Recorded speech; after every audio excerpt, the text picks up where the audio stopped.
शतरंज बिछाकर बैठा था ज़माना, लगता था मुश्किल है फिरंगी को हराना।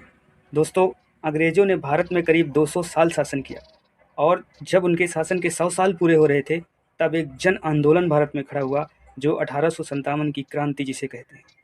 पहला स्वतंत्रता आंदोलन, लेकिन वो भी व्यापक नहीं हो पाया और उस आंदोलन को अंग्रेज़ों ने इस कदर दबाया कि कहते हैं कि सैनिकों को, जो आंदोलन के नेतृत्व करते थे, उनको तोप में लगा करके उड़ा दिया जाता था।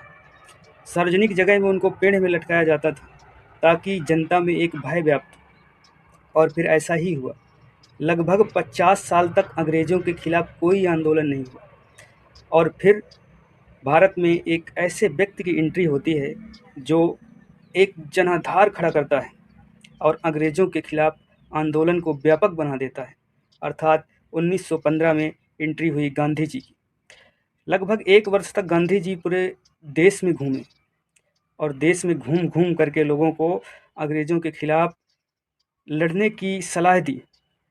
लेकिन वो ऐसे नहीं कि आप हथियार से लड़ो, क्योंकि ये एक ऐसा क्रूर शासन था जिसको हथियार से जीता ही नहीं जा सकता था। और कहीं ऐसा ना हो जाए कि 1857 जैसे कुछ लोग हथियार उठाएं और विद्रोह करें और अंग्रेज उस आंदोलन को ऐसा दबाएं कि फिर 50 साल आंदोलन खड़ा ना हो। इसलिए गांधी जी अहिंसा नामक हथियार का प्रयोग किए और उस अहिंसा नामक